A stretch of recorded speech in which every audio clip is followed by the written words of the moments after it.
नमस्कार, आपके साथ मैं रीना झावालिया। कैसे हैं आप सभी? उम्मीद करती हूँ बिल्कुल फिट एंड फाइन होंगे और अपना ख्याल ज़रूर रख रहे होंगे। आज मैं जिस मुद्दे के साथ हाजिर हुई हूँ, उम्मीद करती हूँ कि जो भी इसके लवर थे वो कहीं ना कहीं एक बार फिर से उनके चेहरे पर मुस्कान आ जाएगी। मैं बात करने जा रही हूँ पबजी को लेकर। वही पबजी जिससे काफ़ी यूज़र्स भारत के अंदर थे, पबजी को काफ़ी फ़ायदा भारत पहुँचा रहा था, लेकिन इस पर बैन लगा दिया गया, जिसके बाद एक बड़ा झटका पबजी लवर्स को लगा। लेकिन आप सभी के लिए एक अच्छी खबर मैं लेकर आई हूं, जो कि पबजी का ज़्यादा इस्तेमाल करते थे। रिपोर्ट्स के मुताबिक ये माना जा रहा है कि पबजी की भारत के अंदर वापसी हो सकती है। जी हाँ, मीडिया रिपोर्ट्स पर अगर हम गौर फरमाएं तो ये माना जा रहा है कि पबजी की भारत के अंदर एंट्री हो सकती है और जल्द ही जो पबजी लवर्स थे, जो यूज़र थे, वो एक बार फिर से पबजी का इस्तेमाल कर सकते हैं, उसे खेल सकते हैं। मैं जानती हूँ कि कई ऐसे लोग जो इस बात से खुश नहीं होंगे कि अगर भारत में वापसी हो रही है पबजी की, क्योंकि जब इस पर बैन लगा था तो काफ़ी पेरेंट्स खुश हुए थे, काफ़ी ब्रदर्स एंड सिस्टर खुश हुए थे कि अब हमारा भाई या हमारा बेटा या हमारी बेटी हमें वक्त दे सकती है, क्योंकि इतने ज़्यादा आदी इसके हो चुके थे। लेकिन एक ये ऐसा गेम जिसने कहीं ना कहीं यूथ को अपने कब्जे में कर रखा था। अब कहाँ से वापसी हो रही है, क्यों हो रही है, कौन लेकर आ रहा है, ये भी जानना आपके लिए ज़रूरी हो जाता है। तो मीडिया रिपोर्ट्स पर अगर हम गौर फरमाएं तो ये माना जा रहा है कि मुकेश अंबानी पबजी को वापस ला सकते हैं। भारतीय बिजनेस को खरीदने के लिए बातचीत जो है वो चल रही है और जल्द ही ये ऑनलाइन गेम उनकी टेलीकॉम कंपनी रिलायंस जियो का हिस्सा हो सकता है। गेमिंग इंडस्ट्री में लंबे समय से अवसर मुकेश अंबानी जो है वो देख रहे थे और इसके लिए एक अच्छा मौका, एक अच्छा प्लेटफॉर्म जो है मुकेश अंबानी की कंपनी रिलायंस जियो को मिल जाएगा अगर ये डील फाइनल हो जाती है। तो माना जा रहा है कि मुकेश अंबानी जो है बातचीत कर रहे हैं इस पबजी को लेकर, और अगर ऐसा होता है तो एक अच्छा प्लेटफॉर्म मुकेश अंबानी के लिए होगा और एक अच्छा फिर से वापसी का मौका पबजी को मिल जाएगा। क्योंकि आप सभी जानते हैं कि किस तरीके से पबजी समेत कई ऐसे बड़े चाइनीज़ ऐप पर बैन लगा दिया गया था, प्रतिबंधित इसे भारत के अंदर कर दिया गया था, क्योंकि भारत और चीन के बीच माहौल जो है काफ़ी महीनों से ठीक नहीं चल रहा है।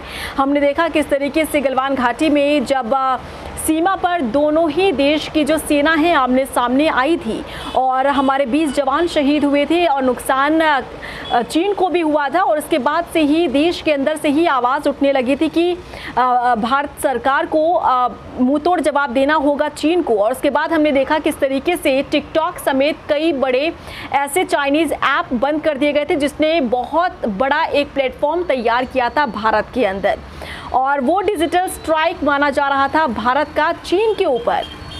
उसके बाद ये कयास लगाए जा रहे थे कि कई और भी जो चाइनीज़ ऐप है उस पर बैन लगाया जा सकता है, और महीना आगे बढ़ते बढ़ते हमने देखा किस तरीके से पबजी, जो कि एक बड़ी संख्या में यूज़र्स इसका इस्तेमाल कर रहे थे, उन्हें झटका देते हुए केंद्र सरकार ने ये फैसला लिया कि इस पर बैन लगना चाहिए। वजह बताई गई कि किस तरीके से हमारी जो सिक्योरिटी है, हमारी जो कुछ निजता है, उसका हनन हो रहा है। हमारी सुरक्षा का हवाला देते हुए केंद्र सरकार ने इन तमाम चाइनीज़ ऐप पर बैन लगाया था। लेकिन सबसे ज़्यादा चर्चा का विषय जो रहा वो रहा टिकटॉक और पबजी, क्योंकि ये दो चाइनीज़ ऐप ऐसे जिन्होंने एक बड़ा बाज़ार खड़ा किया था भारत के अंदर। एक बड़ी संख्या में यूज़र्स जो हैं इसका इस्तेमाल कर रहे थे और एक बड़ा फ़ायदा भारत से चाइना ले रहा था, चाइनीज़ कंपनी जो एक बड़ा फ़ायदा ले रही थी। अगर पबजी की मैं बात करूं तो पबजी के भारत के अंदर 175 मिलियन डाउनलोड्स इसे किया गया था, जो कि पूरी दुनिया के मुकाबले अगर हम देखें तो उसके मुकाबले 24% के ये बराबर है। पूरी दुनिया में उसके डाउनलोड के 24% के बराबर है। बता दें कि पिछले दिनों कई चीनी ऐप्स पर बैन लगाने के बाद पबजी पर भी बैन लगा दिया गया था। लेकिन जिस तरीके की खबरें निकलकर सामने आ रही है उसके मुताबिक ये माना जा रहा है कि पबजी की भारत के अंदर एक बार फिर से एंट्री हो सकती है, और ये खास तौर पर अच्छी खबर उन यूज़र्स के लिए जो कि इसका इस्तेमाल कर रहे थे, घंटों समय अपना इस पर बिता रहे थे। तो आप भी थोड़ा सा इंतज़ार और कीजिए, क्योंकि मुकेश अंबानी की कंपनी रिलायंस जियो इसे खरीद सकती है। डील चल रही है, बातचीत चल रही है, चर्चा इस मुद्दे पर चल रही है। अगर ये फाइनल हो जाता है तो it means you will get your PUBG again, so wait for it. और आपका इस पूरे मुद्दे को लेकर क्या कुछ कहना है आप कमेंट बॉक्स में ज़रूर डालिएगा। और मुझे पता है कुछ ऐसे भी कमेंट्स इसमें आएंगे कि इस मुद्दे पर ही क्यों आप वीडियो बना रहे हैं, लेकिन देखिए मेरा उद्देश्य ये रहता है, मेरी कोशिश ये रहती है कि जो आप लोग क्वेश्चंस करते हैं मुझसे, जो सवाल आप मुझसे पूछते हैं उसका जवाब मैं आपको ज़रूर देती हूँ। अगर मेरे पास उससे जुड़ा हुआ कुछ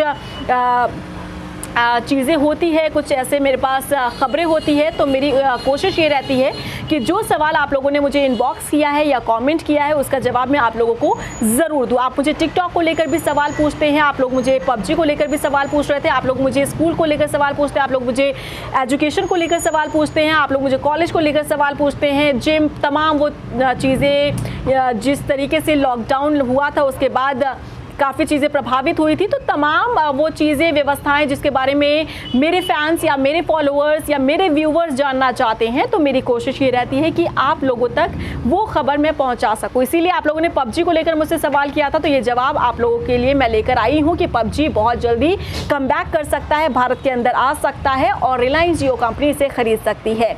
आपका इस पूरे मुद्दे को लेकर क्या कुछ कहना है, क्या कुछ आपका रिएक्शन है इस पर? अगर वापस आता है तो आप क्या कहते हैं, नहीं आएगा तो आप लोग क्या रिएक्शन आप लोगों का होगा? लेकिन फिलहाल जो रिपोर्ट सामने है उसके मुताबिक ये माना जा रहा है।